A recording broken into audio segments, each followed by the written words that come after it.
Let's get right into it. Number 10. The Champawat Tigress. Imagine living in a village where the most dangerous thing isn't famine, disease, or war. It's a single cat with stripes and a personal vendetta against humanity. The Champawat Tigress is officially responsible for over 400 confirmed human deaths, making her the deadliest man-eater in recorded history. 400. That's not an accident. That's a lifestyle. So how does a tiger even get to this point? Simple. She had broken canine teeth. Hunting deer became painful. Humans, unfortunately, are slow, soft, and terrible at running in sandals. Your brain would make the same immoral calculation. Once she figured this out, it was over. She would walk straight into villages in broad daylight. No stealth, no fear, just confidence. She'd grab someone, disappear, and come back later like, anyone else? Entire towns emptied. Schools shut down. People refused to leave their houses. The psychological damage alone was catastrophic. Imagine hearing a cough in the jungle and wondering if that's your last sound on Earth. She was eventually hunted down by legendary hunter Jim Corbett, who found human remains literally inside her stomach. Not metaphorically, literally. Basically, this tiger wasn't evil. She was injured, adapted, and your species lost that evolutionary negotiation. Number 9. The Tsavo Lions. You'd think building a railway would be the dangerous part. Turns out, it was the lions that showed up like unpaid supervisors. In 1898, during construction of a bridge in Tsavo, Kenya, 2 male lions started dragging workers out of their tents at night. Not sneaking, not biting and running, full-on abductions. These lions didn't roar. They didn't stalk like normal predators.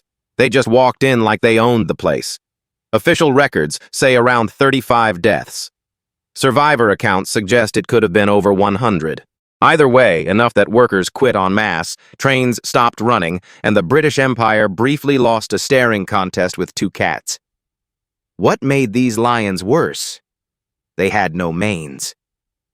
This made them look wrong.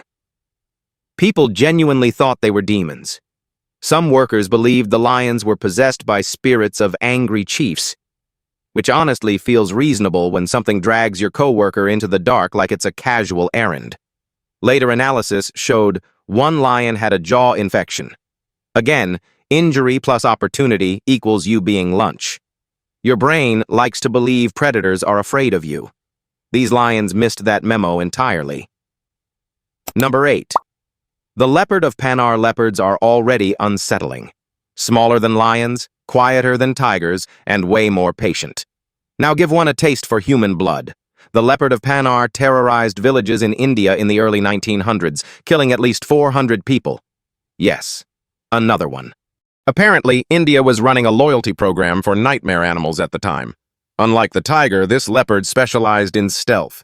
People would vanish from their homes at night without a sound. No screams, no struggle, just gone.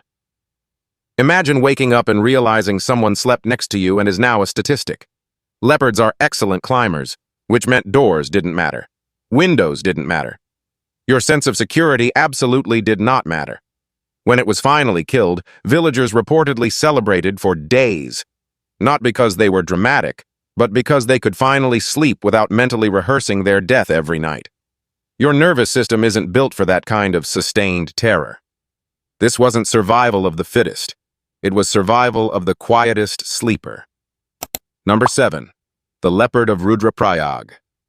Picture a quiet Himalayan town where the biggest concern should be the weather.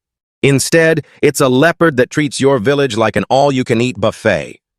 Between 1918 and 1926, the leopard of Rudraprayag killed over 125 people, mostly pilgrims traveling to sacred shrines. Which adds a special layer of psychological damage, because imagine surviving a spiritual journey only to be ambushed by a cat with zero respect for your faith. This leopard didn't attack randomly. It learned routines, it watched paths, it waited near doorways. People started barricading themselves indoors, tying ropes to doors, sleeping in groups, and still, people vanished. Jim Corbett. Yes, the same guy from earlier, because apparently he was the Avengers for man-eating animals. Spent years hunting this leopard. Years. The thing outsmarted traps, ignored bait, and vanished whenever it sensed danger. When Corbett finally killed it, the relief was massive. The town erupted, bells rang, fires were lit. The collective anxiety of an entire region just shut off. This wasn't a monster. This was a predator that learned humans are predictable. And your brain hates hearing that. Number 6. Gustave the crocodile. You can run from a tiger. You can maybe hide from a lion. You cannot negotiate with a prehistoric bathtub full of teeth. Gustave is a massive Nile crocodile from Burundi, estimated to be over 20 feet long and allegedly responsible for hundreds of human deaths. Allegedly, because, and this is important, he has never been captured or killed, which is horrifying. Gustave doesn't ambush like a normal croc. He attacks boats. He flips canoes. He drags people underwater and vanishes. Survivors describe him as scarred, enormous, and completely unbothered by gunfire. At this point, he's less an animal and more a regional legend with scales. The scariest part? Crocodiles don't chew, they spin. That's not fear-mongering, that's physics. Once you're grabbed, the river becomes a blender and you are the strawberry. Your brain hates uncertainty. Gustave thrives on it. Number 5. The Sankabetsu brown bear. Japan doesn't usually make lists like this, which is exactly why this one hits harder. In 1915, a massive Usuri brown bear began attacking villages in Hokkaido. At first, people brushed it off. Bears wander, bears leave. This bear did not leave. Over several days, it killed 7 people, dragging victims out of homes, returning for bodies, and actively ignoring traps. At one point, it walked into a house during a funeral for one of its previous victims. That's not coincidence. That's psychological warfare. The bear had learned that humans meant food, and it was strong enough to not care what humans thought about that. When it was finally killed, it weighed over 700 pounds. Villagers reportedly kept its remains as a reminder that nature doesn't care about your traditions, walls, or confidence. Basically, this bear didn't hunt people. It evicted them from the food chain. Number 4. The leopard of Gumalapur. This one doesn't get talked about as much, which is strange, because it killed over 40 people and did it with unsettling consistency. The leopard of Gumalapur operated in India in the 1950s, targeting people who slept outdoors, which, at the time, was common due to heat. The leopard adapted perfectly. No dramatic attacks, no chaos, just silent removal. People would wake up and realize someone was missing, followed by that horrible mental math. Was it me? Was I next? Leopards are ambush specialists. Their bite goes straight for the throat. No warning, no chase. Just instant panic and blackout. Your nervous system doesn't even get time to process fear. It just hands the controls to instinct and hopes for the best. This leopard was eventually killed, but not before changing local behavior permanently.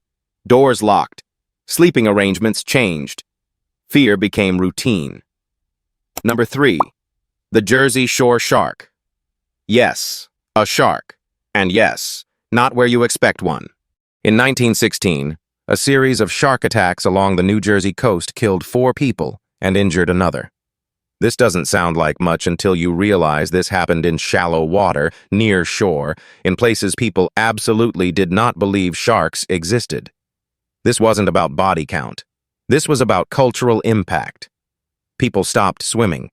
Beaches emptied. Newspapers lost their minds. The idea that something ancient and efficient could be just there, where your feet touched sand, broke a collective illusion of safety. This event directly inspired Jaws. And if you've ever felt a spike of fear in knee-deep ocean water, congratulations. This shark lives rent-free in your brain. Your brain doesn't care about statistics. It cares about stories, and this one stuck. Number 2. The leopard of Central Provinces. Between the late 19th and early 20th century, multiple leopards across India collectively killed hundreds of people. They weren't one animal. They were a phenomenon. Why? Because leopards are incredibly adaptable. Urban edges, farmland, villages. They thrive where humans live. And when hunting natural prey becomes difficult, humans become available. This wasn't one predator. It was a system failure. Once a few leopards succeeded, the behavior spread. Humans became part of the ecological equation. And your species really hates being reduced to a variable. The fear wasn't about one animal. It was about realizing there could always be another. Number 1. The Champawat tigress, Again, but worse. Yes, she gets the top spot twice, because she earned it. What makes the Champawat Tigress #1 isn't just the 436 confirmed kills. It's the scale of terror. Entire districts shut down. Armed patrols failed. Hundreds of people fled their homes. This wasn't survival. This was domination. Your brain evolved to fear predators, but also to believe in control. This tiger removed that illusion entirely. She proved that if the conditions are right, humans are not apex anything. They're just edible. That's all for today. I'll be making similar videos in the future. Subscribe to see them. Sketchy Logic Explains is an educational entertainment animation channel that explores the truth behind everyday mysteries. I put genuine effort into drawing every single day. It's not easy at all. Please help me with one subscription. It truly means a lot to me. I love you all.